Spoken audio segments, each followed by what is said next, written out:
Guys, all the cars that you see in these videos are for sale on my website, www.woodsandbarclay.com. Enjoy the video. Hey guys, welcome back to the series on the 21,000 mile 1984 300D. Now, if you remember in the last video, we left off, we need to install the hood pad and change the diesel return hoses. And I also want to refresh the air conditioner system. So let's go ahead and get started with our hood pad. All right, so what I can see here, at some point the previous owners, the hood pad, like the foam backing had deteriorated, and they actually just peeled off the backing and then glued back up like the cover over the backing. You know, that's not the right way to do it. So we're going to peel this hood pad off, and I have a replacement hood pad up there on top of the car that we're going to install. So let's go ahead and get this old thing off of here. Now you see I have the engine covered with a blanket, so all the stuff that falls down is not going to dirty up the engine compartment. But also when I apply the glue is not going to drip down in the engine compartment. All right, so let's just peel this guy off of here.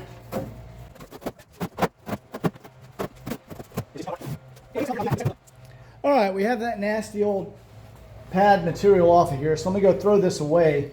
Now what you see, what's left over is just all the original glue from the factory. And guys, you do not have to scrape all that original glue off. It is completely unnecessary. This is, when you pull off a hood pad, this is what all the hoods look like. They have that residual factory glue all over.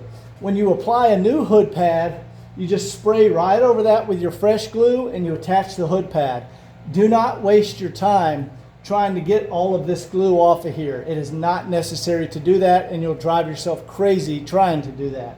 So let's go ahead and get the new pad and get our glue applied. All right, here is the glue you want to use. It is made by 3M, super trim adhesive, and your part number is, there it is, 08090. Now this stuff is expensive. It's like 30 bucks, but it's the correct stuff to use, and it's the stuff that works. So what you want to do, you want to apply half this can to the hood and the other half of the can to the hood pad. And then we let it set up for about 5 minutes, and it'll get tacky. It'll get real tacky. And once that happens, then you can lift it up and stick it, and it'll bond immediately.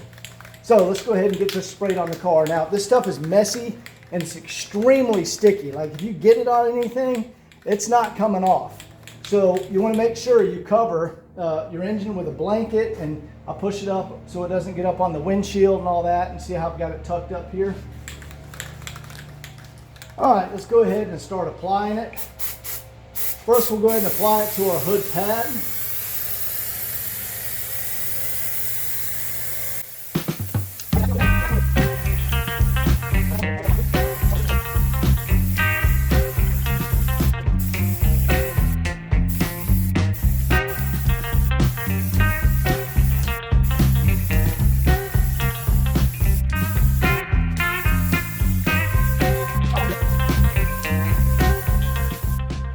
All right, there we go. Now we want to let that sit for about 5 minutes and let it get real tacky. All right, guys, there's also, I don't know if you guys can see it, there's a notch right here in the middle of the hood pad. And that notch tells you where to line it up on the center of the hood. And what you want to do, you want to put it up there, and then you want to press down in the center. You want the center to stick first. There we go. And then we want to work our way out to the edges. There we go. And you want to brush from the center out. Now, see how quick that sticks? All right, let's do this side over here.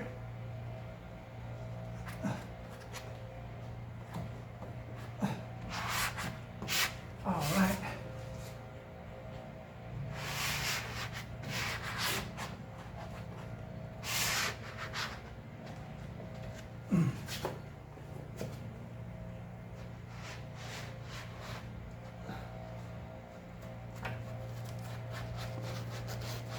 And you may have to trim a little from the edges, but I think I got it pretty centered where I can tuck all this under.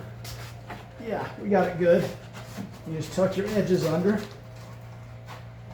Yeah, and I pretty much got that exact, so we're not going to have to do any trimming.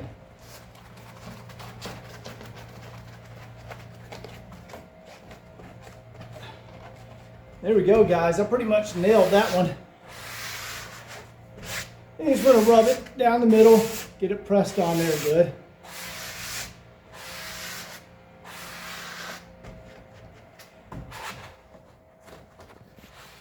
Brand new, freshly installed hood pad.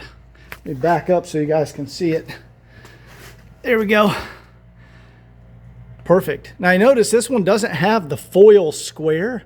The ones that have the foil square, that's only for the 85 California models, because the turbo was in a higher place and it was right near the hood, so they put a heat shield. On the federal models, meaning all the other 49 states, your air cleaner housing is there and the turbo is up underneath there. So that heat shield was not shipped on the federal cars. So that's the correct hood pad. All right, let's go ahead and get our blanket off of here.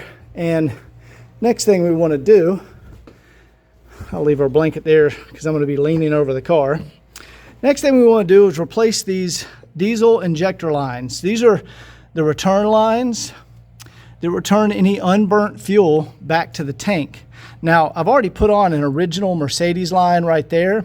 These are the aftermarket. And guys, these don't last very long. You can see right there. See how wet that one is? It's because it's leaking. It's wet. So what happens, the fuel comes in your injectors and any unburnt fuel goes back on these daisy chain lines here, comes back around here and goes back into your fuel tank. So let's go ahead and start pulling these other ones off. All right, nothing complicated here, guys. You just take some needle nose and we're just gonna grab this one here and twist a little and pull. See how easy that one came off? A lot of times they're stuck on there from heat cycles and they'll rip and you have to cut them off with a razor blade, but these are coming off pretty easy. Let's try this one. Yeah, there we go. These came off really easy. Okay, here's what you need to cut your new line. See, here's the genuine Mercedes line. This is from the dealership. You can get this still from Mercedes. You order it by the meter. It's like a grayish tan with an orange stripe. I think Cortico actually makes this for Mercedes, but this is the good stuff. But what you want is a sharp razor blade. Just grab a fresh razor blade. We'll measure out our new line there. And then you don't want to really saw through it. You want to press straight down. See, I just press straight down and slice through it. That way the edges are smooth. Now, before I put it back on, I put a little bit of motor oil right here. And that helps it slip onto the nipple better. All right, now if you see right there, there's our little nipple. You just want to put your line down there. You want to kind of twist and push. Now, I like to use a pair of needle nose. You just kind of grab it and push it down on there. You want it to go all the way down.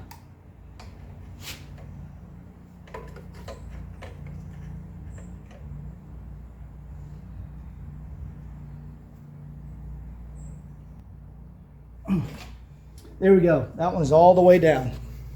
And just get your needle nose. Now be careful. You don't want to get the needle nose so close that you get the wire cutters there. You want to grab it up here. And we'll just grab it and push it all the way down. There we go. That one's installed. So let me go ahead and do that with this one, the main one that goes to the return hose, the one back here in the back. And then you see that little plug back there in the back? That's just a little deadhead plug that goes on the end. I'll show you that right now. All right, back here on the last injector, let's get this one off for you. You just have a deadhead one with a plug in it. There we go. There we go. See that little, it has a metal plug in it. So we just want to cut a short piece with a metal plug because, that one just needs to have a deadhead on it. The reason the back one has a deadhead fitting is because every injector housing has two of them, right? So you can put these injectors anywhere you want in any cylinder. But this one back here, so it has two, but This line obviously can't go anywhere, so Mercedes just puts a deadhead plug right there. All right, sometimes it's fun cutting these little guys out of here. Let's see if I can cut this one out of here. There we go. That one came out really easy. Open this up. Okay, there we go. All right, let's get, you know what's interesting? That's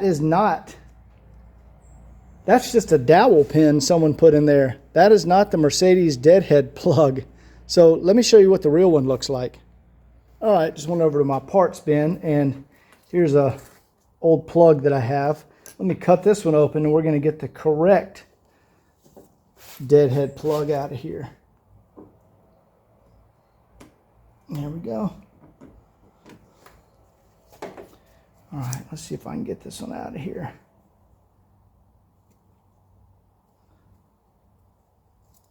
There it goes. Oh, there it goes. That is what the correct one looks like right there. See that they had a dowel pin in there, which I'm sure it was working fine. But there you go. That's the correct deadhead plug. So we're going to put the correct one back in. And we just need to grab a short piece of tube there. And I'll put a little motor oil on there to make it go in easier. And we'll stick it in there.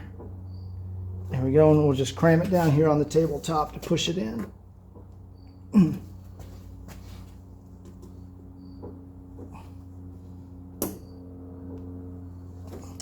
There we go.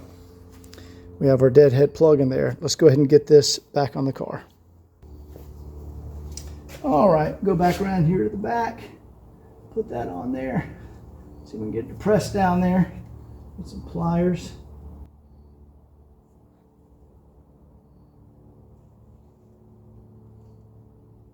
And there we go. That will last you a long time. All right, let me get the other ones off of here and I'll come back in a minute. Okay, that job is done. You can see all fresh, genuine Mercedes diesel return hoses with the little plug back here in the back. So the next thing we want to do on this vehicle is the air conditioner system. And I see this car still has the original receiver dryer and switches on it. And it's in fact still R12, which is cool. I like the R12 car. So we're going to recharge it with R12. And we also, down here, I think I showed in the inspection video, we have an old Harrison, I don't know if you guys can see that, compressor down there. So we want to go ahead and take off that compressor and install a new compressor. So over here, I've already picked up my switches. Let's see, there's the pressure switch. All right, I just went ahead and took the blanket off my table because this can get a little messy with the AC oil that I add in.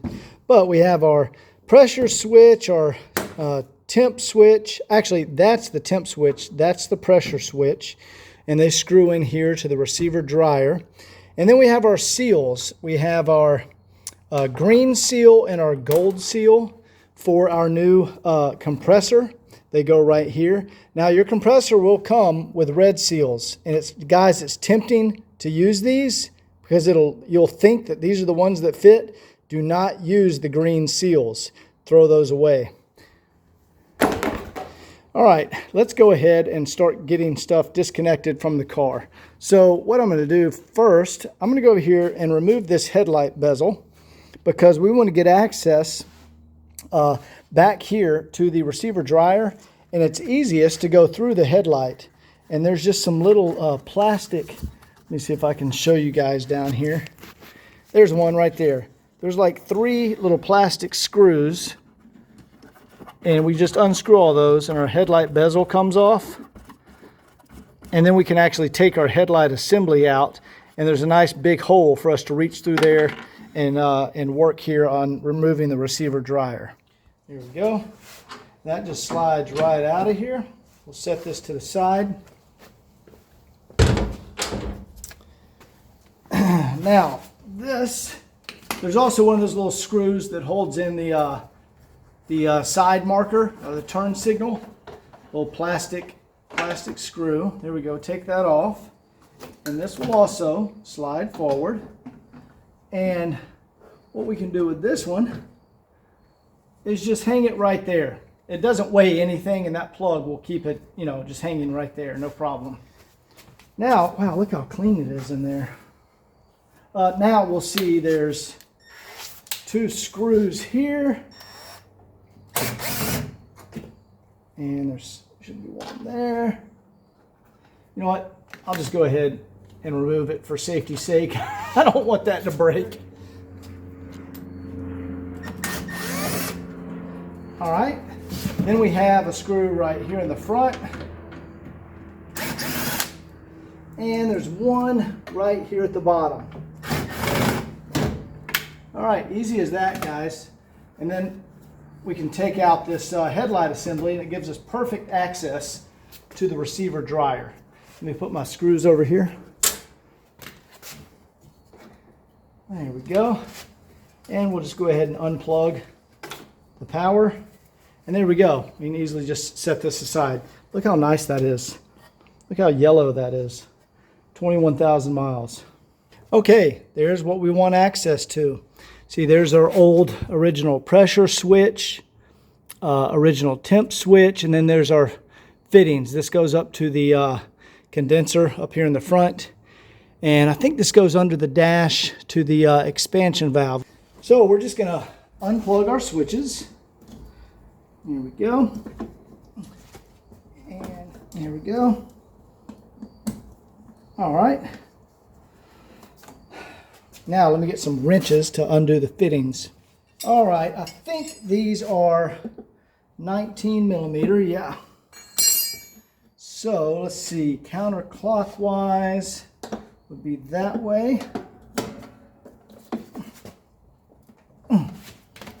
Got to get, sometimes it's hard to get leverage on here. There we go. Got that one loose. And let's get this guy loose. There we go. And these can just screw off.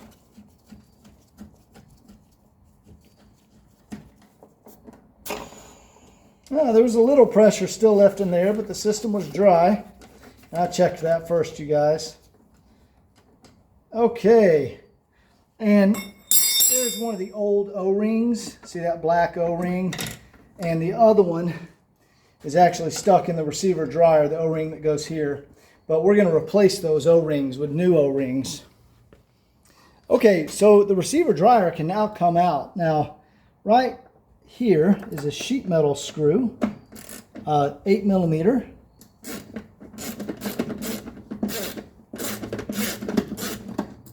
All right, we'll get that little guy out of there. See, it's just a sheet metal screw. And there's one also on the other side, right there. See, they're just little sheet metal screws. And now we can take out the old receiver dryer. Let's see. This is, yeah, that is the original Mercedes. Well, keep in mind, guys, Mercedes doesn't make parts. This was made by Hansa. So anyway, that's the original one to the car. So definitely time to replace this. All right, here is the new receiver dryer. And first thing we want to do, take off our little caps here. And let's see. So the new pressure sensor, it comes with the O-ring already on it. Now, I like to go ahead and put a little of the AC compressor oil. And this is ester oil, guys. That's what I like to use with R12 systems. You can use mineral oil or ester oil, but I like ester oil because ester oil is compatible with both R12 and R134. All right. We're just going to lubricate that. I'm going to put in our new temp sensor.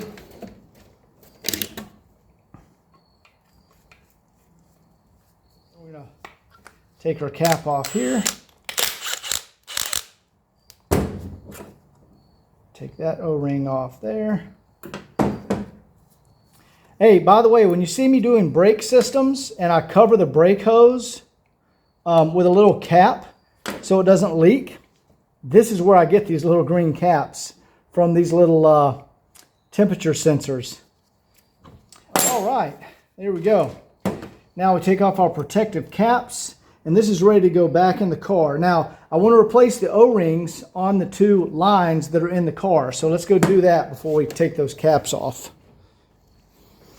Okay, here's a bag of a bunch of O-rings. Here's the size that we pulled out of the car.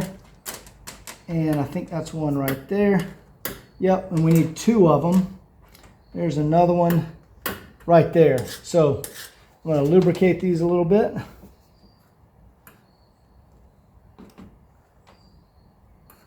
And let's go put these back on the car. All right, remember the lines we disconnected? So there we go. One of those O-rings is going to go right over this one. And then the other one is going to go right over that one. There we go. That'll make a nice seal to the new receiver dryer. Now, before we can tighten our hoses down, I need to get these little sheet metal screws back in there.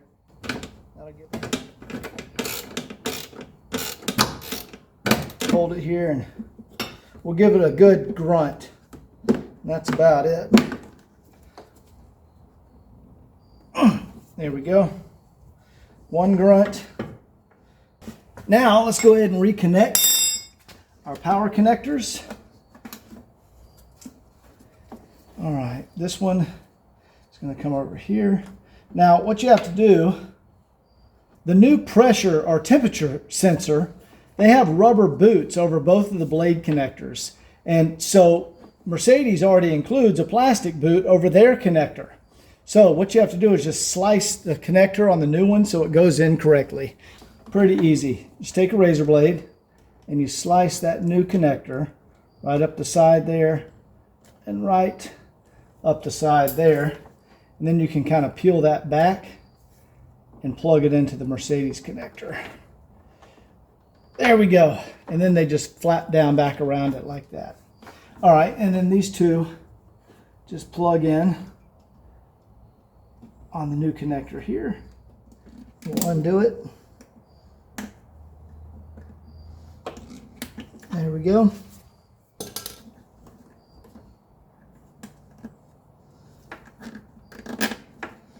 There we go. Let's go ahead and install the AC compressor. There we go. There's a zoomed out shot for what we just did. There's our new receiver dryer with all new switches. All right, let's get this up on the lift. All right, guys, this is a little difficult to record, so I'm just going to show you what we're doing, and then I'll remove the compressor and put it back in. So right here, there's one bolt, and you notice we have a big, thick spacer there. And then also, here's our mounting bracket, and then there's a spacer right there. So you have spacer, thick washer right there, and then another spacer. Make sure you keep those organized like that. Then up here, you notice we have another spacer. And see that threaded rod that goes up there? That's our adjustment, our belt tensioner adjustment. And we're going to loosen that in a minute so we can get it out. But you want to remember this spacer here. And then the other bolt is right there. That goes through our mounting bracket. And remember that spacer. Those two spacers are important. And then the last bolt is right... I don't know if you guys are going to be able to see it. Okay, you can barely make out the top of it right here. You got to get there with a wrench and get that out. So there's 3 bolts holding that in there. So I'm going to go ahead, get this out, and we'll put our new one in, and I'll show you when I'm done. All right, so I have all the bolts loose on the compressor, and I came up here. Now, one thing I did was also unplugged the power to the compressor. There's your power plug. That just goes in the side of the compressor. You can actually unplug that from under the car. But while we're up here now, okay, remember that spacer I showed you and mentioned the adjuster nut? There's the spacer right there. There's our compressor. Here is that threaded rod that runs down to the compressor, and you see it has a 10mm nut on it. That's our adjustment nut. So we need to loosen that counterclockwise.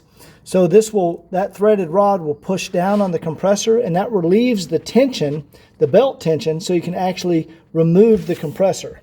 But the method I like to use to remove it, I like to count how many seconds I unwind it. So then I know when I go to put it back or retension the belt, I just count the same amount of seconds to get it pretty close. 1, 1,000, 2, 1,000, 3, 1,000, 4, 1,000, 5, 1,000, 6, 1,000, 7, 1,000. All right, I just did that for basically 7 seconds, or 7 1,000. All right, now let's go back under the car. Here's what we accomplished. See, that threaded rod is now much shorter because it's pushed down as we undid that nut, and it's pushed that compressor down. Okay, once I got the compressor loose, there is our first of those big spacers I was telling you about. Remember that big long bolt that had that long spacer here and the washer? Here's the other spacer that goes on the other side of the bracket is right here, the mounting bracket, and this touches up to your compressor. Don't want to lose those. Okay, the manifold is a 15mm. Now this compressor is going to fall as soon as I get this manifold out. Okay, this manifold should pop off and this compressor should come out. There we go. Now let's get our, there we go. Let's get our belt off of here. There we go. Oh, there she blows. All right, the first thing I check when I get out a compressor is I look in the lines here. You see how clean those lines are? There's, I think, the suction and the pressure line. See how clean they are? That means the compressor did not come apart and blow shrapnel back through there. Super clean, so we don't need to flush out anything from this system. That's awesome. All right, here's our old compressor. See, it has the old style O-rings that seal it. And here's our new compressor. So let's go ahead. What we want to do is pop off this cap here. I think it's a 16mm. This might go flying off. Oh, okay, there we go. You hear the pressure release?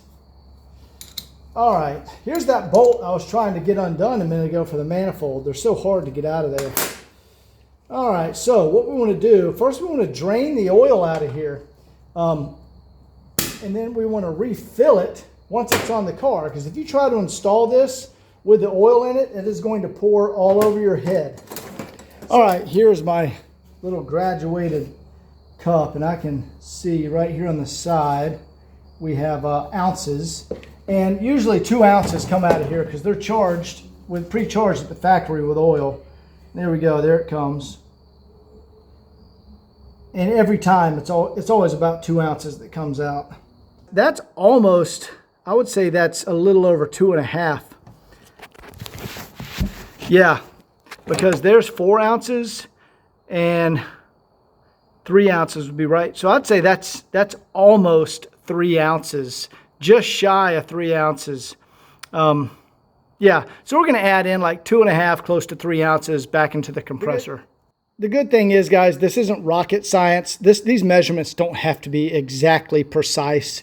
You know, you can add 2 ounces, 3 ounces. You're going to be fine. Just make sure you add it back in there and get it pretty damn close. All right, here's the fun part. Just kidding. We got to get this compressor back up in here. First, we'll start by getting our belt around there. Okay. Now, I just want to try to get one bolt threaded. And I'm going to try to get the top one up there. See if I get lucky today.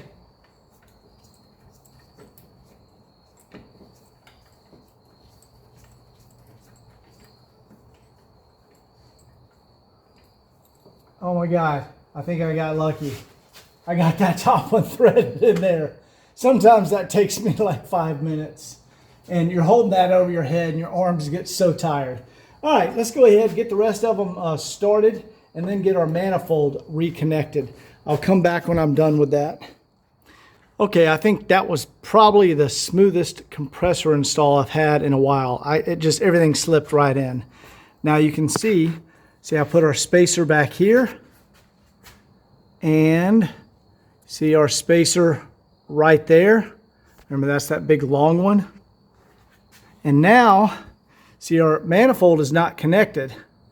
Here is where we do the gold and the green. So let me go ahead and get these seals in. Okay guys, I like to go ahead and lubricate my seals with some ester oil before I put them in. Now, the one that goes in easy is the green one, because if you look closely here, there's like a little snout that it sits on. See, I can go up here and just put it right around there. See, it sits on that and then presses in. This one is a bitch, and you're gonna drop it about 5 times before you get it in there. So let me see if I can do this for you guys on camera. Yeah, this is just really tough. Oh, there we go, I just dropped it. Manifold bolt threaded first, and then we're gonna anyway, I'm gonna fight with this. I'll show you when I have it in place. All right, what I've done, I went ahead and put the manifold retaining bolt in here, and I've just basically tightened it down until this gap is pretty small. And I'm gonna see if I can get, okay, see it's in there right now. I'm gonna see if I can tighten it until it's tight enough to hold it in there. Because the trick is, you really can't tighten it until you have your compressor fully tightened down. But I think, there we go. I think I got it. It's like every time I put this gold seal in, it's like I'm learning for the first time every time I do it. It's always a pain in the butt. Okay, good. Now, I'm just gonna make sure it's lined up correctly. I know you guys really can't see this, but I've got a pick, and I wanna make sure it's just centered in there correctly. Because we don't want that guy to leak. There we go. And don't worry, we're gonna check for leaks. Okay, we are good. We got our seals in. Now we need to torque everything down, and we will be done installing the compressor. All right, we're back at the top of the engine. Now, before I can torque all those bolts down below, we need to torque or adjust the belt tension first. Now, remember, before I did this for 7 seconds. 1, 1,000, 2, 1,000, 3, 1,000, 4, 1,000, 5, 1,000, 6, 1,000, 7, 1,000. All right, that's where it was before. So that should get us pretty close. All right, there we have our beautiful new compressor, and I got our belt tension just right. And these belts are excellent condition. Absolutely no reason at all to change that belt. All right, let's lower the car and get the system under a vacuum and test for leaks. Sorry, one last thing I want to do here. Remember our bracket, retaining bracket that holds the manifold and stabilizes it to the compressor?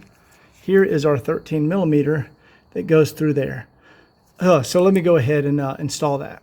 Okay, so we're on the home stretch here.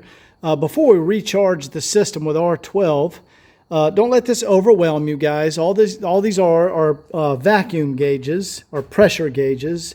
You can see, let me turn out the light. There we go. This one goes up in pressure, or if it goes down, it registers vacuum. See, it says negative 30 inches of mercury. That is our vacuum measurement. This is the low pressure side, and red is the high pressure side. So we've got our fittings connected, and we also have our vacuum pump. So what we want to do, I'm going to go ahead and open these up. And we want to put this system under a vacuum, and that'll do 2 things. If our vacuum holds overnight and there's no leaks, our gauge is going to read the same tomorrow when I come check it. Now, it's also going to get any moisture out of the system, because water under a vacuum boils, or any moisture is going to evaporate or boil out of there. So we're going to go ahead and turn this on, and we'll watch our gauge here. Now it's going to pull down to like probably negative 28 inches of mercury. That's about as low as it'll pull a vacuum. And then once it gets down there, we're gonna let it hold. You can see it's slowly creeping down there. And I'll come back in a second once it's all the way down, once it's all the way vacuumed down. I'm gonna let this run for about 45 minutes to get any moisture out of the system. Okay, so while our vacuum is running, here is the passenger headlight bezel. And I noticed, yeah, right there. See if you see that it's got some cracking that started right there. So we need to fix that. Now, these are all original Bosch, made in Germany headlight bezels. And what the trick is, you have to find one that matches the fading level of this one right here, because they fade with time. For example, see this one right here? That's way more deep gray, and this is a lighter gray. So that's not gonna work, but I think I see the one right back there. Ooh, there we go. That one, I don't know if you guys can see this, it's kind of dark in here, but that one is gonna work. Let's go check this one out.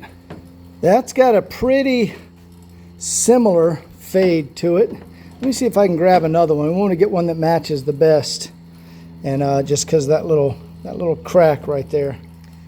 Okay, I have found two excellent original Bosch bezels. You can see there's the Bosch part number right there on the back. What's interesting, this one, you can see this is original Bosch too. There's the Bosch part number back there.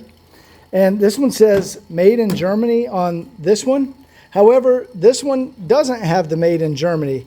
So that's like the first original Bosch one that I've seen that doesn't have made in Germany. So maybe they had this one made in Poland, or who knows. But these, I mean, that is a real genuine Bosch though. This is not the aftermarket Euro, because I just pulled it out of the original box.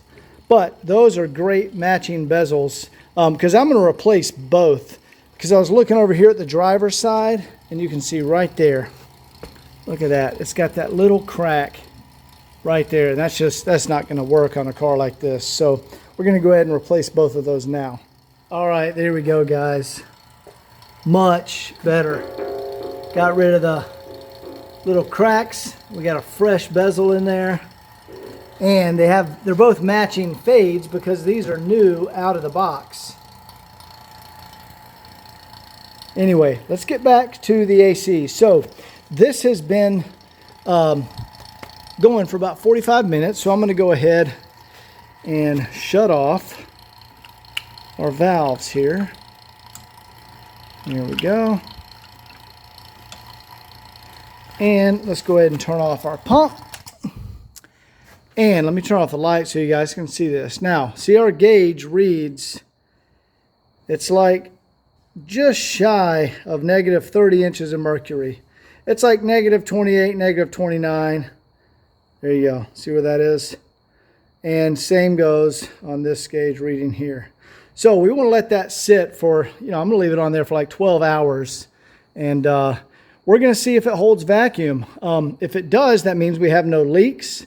And I put everything back on there correctly. But if it does have a leak, we're going to need to go find where it is. So fingers crossed, I think we're good. I tightened everything up good and changed the O-rings and seals. So we will check this tomorrow. All right, guys, it is the next day. I think it's been like 14 hours, maybe 16 hours since we put the car under vacuum. So let's check out the gauges. All right. We can see right there, it is holding exactly where we left it. And it's like 28 or 29. Let's see if I can get a better shot here. I mean, it's right there. So we haven't lost.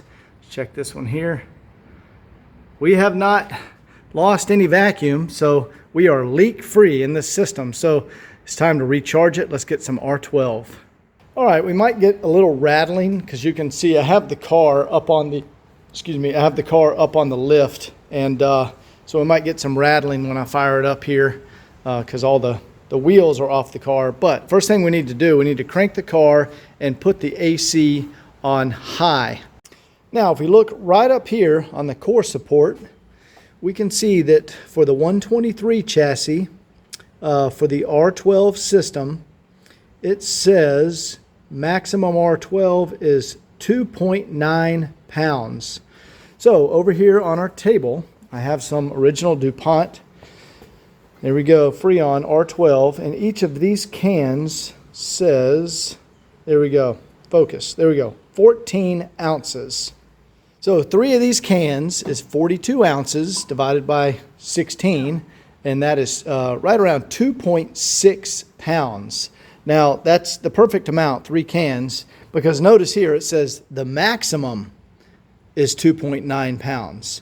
That just means don't go over 2.9, and we found sometimes around 2.4, 2.5, 2.6 is the ideal amount to recharge these systems. So 3 cans, if you have 14-ounce cans, that's the amount you want to use. Now, if you're using R134, you need to use 75 to 85% of the volume, because R134, it is it's a different compound and it requires less than the R12.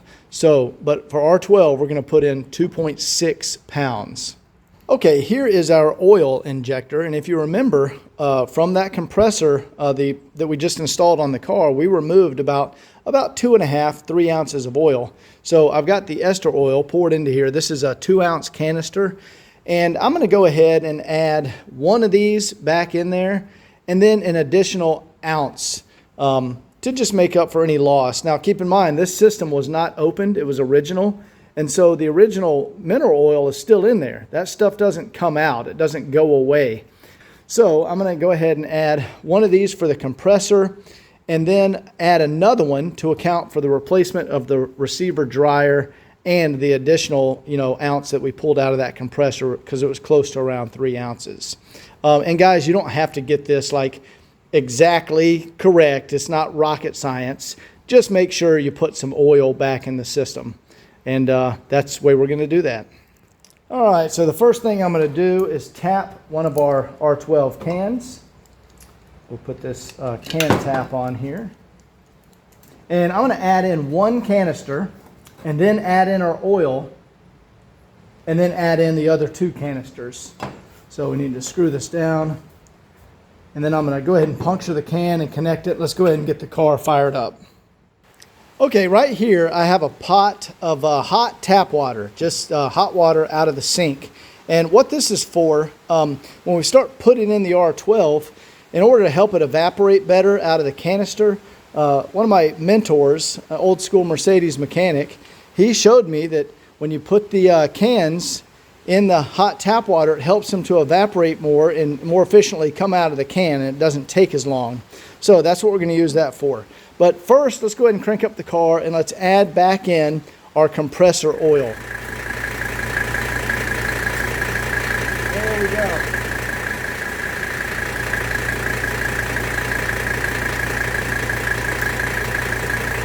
All right, now remember the system's under vacuum, so that vacuum is helping to suck in the oil. We're just going to slowly add it in here, and then we're going to start adding in our R12. There we go. Now let's open her up. All right.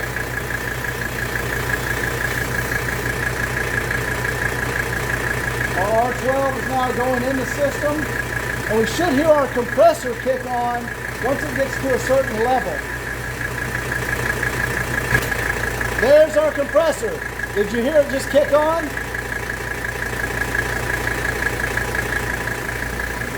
All right, guys, we're on the final canister. It's the last one. And then we're going to go check our vents.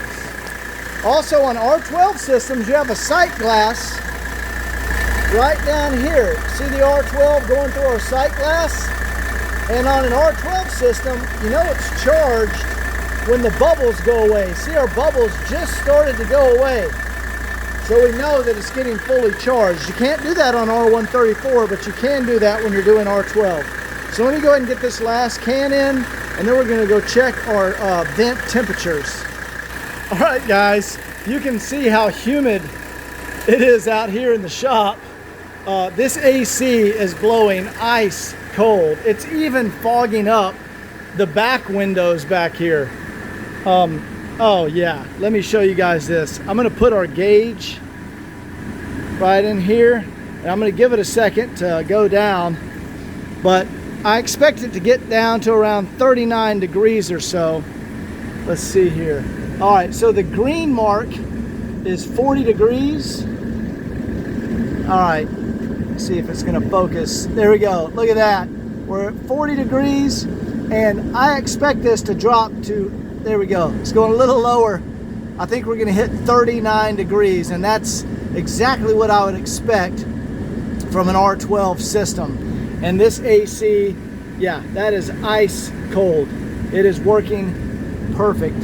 There we go. We just dipped down to the lower end of the green mark. And when you drive it, it's actually going to get even colder. When it's out, you know, driving, you get some RPMs into the compressor. So guys, that is mission accomplished.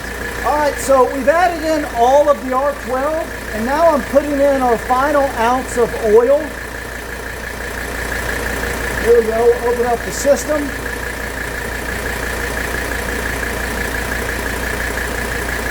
So I'll get this into the system, and then we're going to be done with the R12 recharge. Guys, that process went perfect. It doesn't get any better than that. That is a perfectly operating R12 system. You can see how cold it got. Even the condensation is forming up here. Extremely cold, working perfect. So I hope you enjoyed this video. I think the next video on this car, we're going to be doing the test drive, and then it's over to Scott to be professionally buffed and polished with a nice coat of wax applied. And then we'll do the walk around video, and this car is ready to go. So I hope you enjoyed it. We'll see you next time. Take care.